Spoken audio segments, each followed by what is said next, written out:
పెద్దపులుగువారిపాలెం వైసీపీకి భారీ shock. YCP నుండి టీడీపీలోకి భారీగా చేరికలు.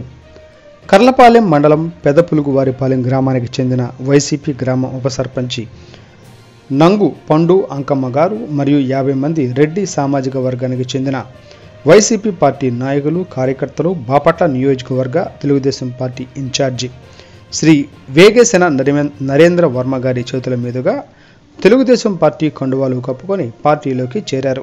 ఈ కార్యక్రమంలో తెలుగుదేశం పార్టీ నాయకులు ఏపూరి భూపతిరావు, పిట్ల వేణుగోపాల్ రెడ్డి, సాంబశివరెడ్డి, శివారెడ్డి, చలపతిరెడ్డి, గోపిరెడ్డి, సముద్రాల రెడ్డి, వెంకటరెడ్డి, స్వామిరెడ్డి, రామకృష్ణారెడ్డి, నక్కల వెంకటస్వామి, షేక్ బాజీ, పిట్ల వసంతారెడ్డి, పఠాన్, భోజిరాజు, రఫీ, కరిముల్లా, తెలుగుదేశం పార్టీ నాయకులు, కార్యకర్తలు తదితరులు పాల్గొన్నారు.